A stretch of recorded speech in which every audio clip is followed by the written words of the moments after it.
कि लेके आवो छुट्टी लहंगा हरे फेंकतावे लूती लहंगा तजबाना है ना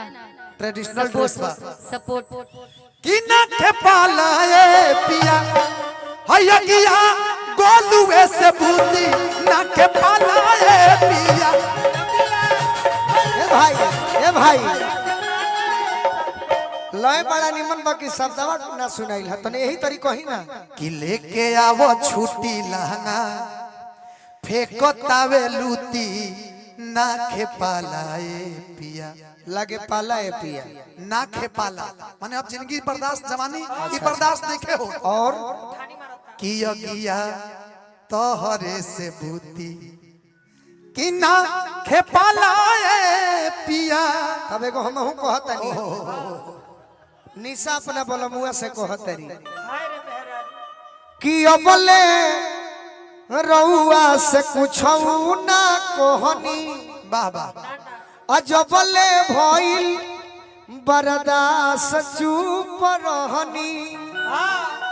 ये हमरा प्रमोद परदेसी जी हैं लयदारू के लयदार आ बड़ी हमनी के मोहल्ले बड़े उत्तर प्रदेश में कौन बहुत अच्छा कलाकार है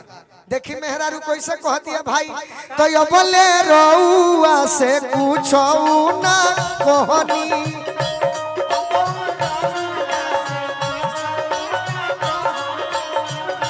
जबले भइल बरदास चुप रहनी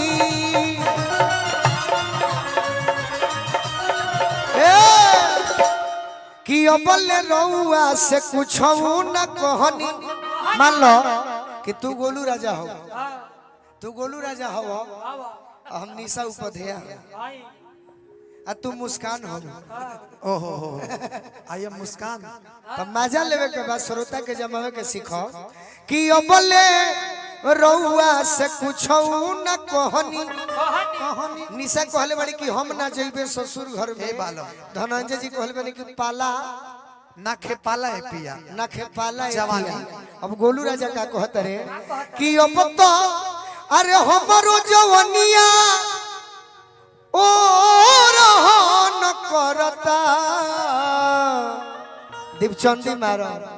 तो गवन करा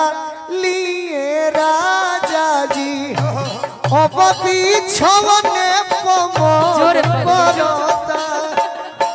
गवना कादा लिए राजा जी अब बिछवाने कैसन करता मोछियो नहीं है कि हम बोलू राजा बन गवना करा लिए राजा जी अब बिछवने पमरता मजा लो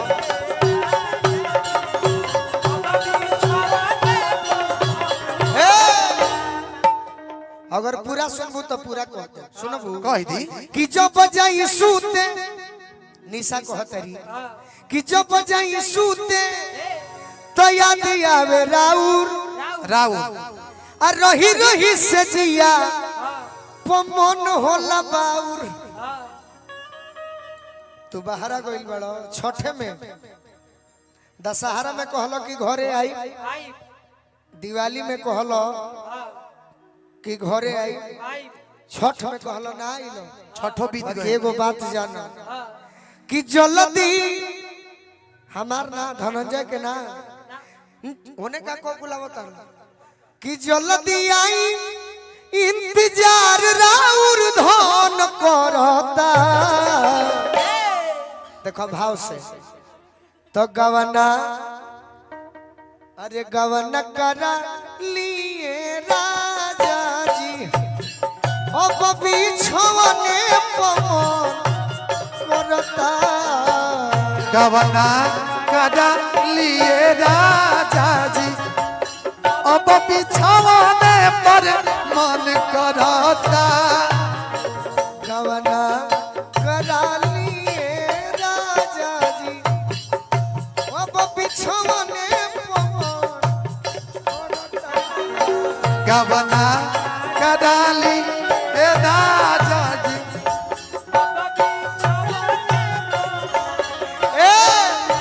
काहे कहतिया काहे? कि भइली लरकोर सब सखी हमारा संग के ई जेकर गीत लिखल हो बड़ी फेमस गायक हवन हल चलियो जीत कहिया सीखब तू ढंग के अक्सर दुनिया में कि बात काट नियन